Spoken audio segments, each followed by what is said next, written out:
Bom, pessoal, aqui a gente vai começar a nossa saga, né, pela exploração da API e o webhook da Minuia, né? Aqui, para entender melhor como funciona a questão da API, eu vou demonstrar de uma forma mais demonstrativa é, como funciona uma aplicação de uma API. Nesse exemplo aqui, eu simulei um restaurante. Esse restaurante, ele faz suas próprias entregas, ele tem seus próprios entregadores, porém, você perceba que para ele ter uma frota de entregador, ele precisa ter um sistema de que faz toda essa parte, né, do gerenciamento deles, e muitas vezes não compensa você gerenciar uma frota de mototáxi, por exemplo. Então, muitas vezes é mais viável meio que terceirizar para outro serviço que faz apenas a parte das entregas. Só que perceba que nesse exemplo aqui funciona mais ou menos dessa forma. O restaurante ele tem uma demanda e ele, por exemplo, pode encaminhar para um outro serviço as informações que ele precisa. Ele diz lá, eu quero que você faça entrega em tal lugar.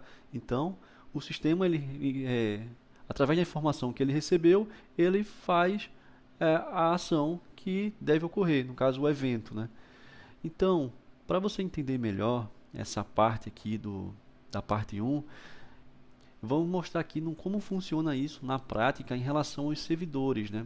De fato, o que é uma API ou um API, né? No termo inglês.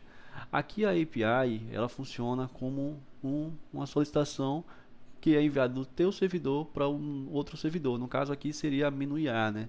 Então você diz para o nosso servidor o que quer que ele faça, né, através da API.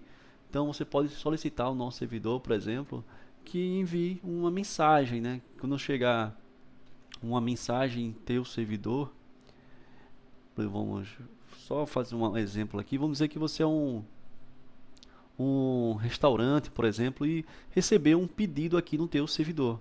Então o que acontece? Quando receber um pedido, você quer que o seu sistema ele faça o envio da mensagem, né?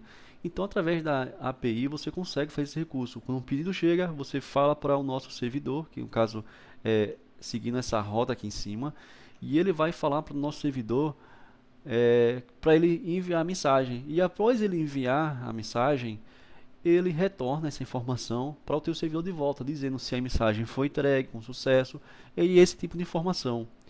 Só que muitas pessoas elas geram uma certa dúvida em relação a API e o webhook, que é justamente o que vamos abordar agora, que é, vou colocar aqui embaixo, o webhook. Qual a grande diferença de webhook? Eu vou falar, deixa eu colocar aqui, pronto. Para ficar mais claro em relação a qual a diferença entre API e webhook, eu vou explicar, dar um exemplo para vocês entenderem melhor. Mas caso gere alguma dúvida, no decorrer das aulas vocês vão conseguir entender melhor a questão do funcionamento de webhook e API. Mas para você ter uma ideia, vamos supor que você quer saber quando um cliente, né, enviou uma mensagem para o nosso servidor, né, no caso para o WhatsApp. É, Só que acontece, se você fizer esse recurso através de API, é possível, só que imagina só, aí a API ela funciona como uma solicitação única, ou seja, ela envia uma solicitação e retorna. E acabou aqui. Se isso acontecer alguma atualização, você tem que fazer um novo requerimento para o nosso servidor para ele devolver. E ficar nesse loop meio que infinito. Mas perceba, imagina só que você está recebendo mensagem dos seus clientes e você precisa verificar no servidor se chegou uma mensagem e devolver e ficar nesse ciclo. Muitas vezes você vai demorar muito e vai gastar muito recurso do seu servidor para saber se sua mensagem chegou ou não. Porque vamos supor, chegou essa mensagem aqui, essa mensagem no servidor, aí o seu servidor tem que solicitar para o nosso servidor e devolver para ele. Veja que tem um problema em relação a isso. Com o webhook é um caso totalmente diferente, que você não vai precisar de uma consulta via API para conseguir informações. Assim que a informação é recebida aqui pelo nosso servidor ele já encaminha para o teu servidor e o teu servidor decide o que ele vai fazer com essa informação. Se ele quer realizar um envio de uma mensagem ou coisa do tipo. Mas não se preocupe que no decorrer das aulas essa questão de API e webhook a gente vai conseguir ver com mais clareza.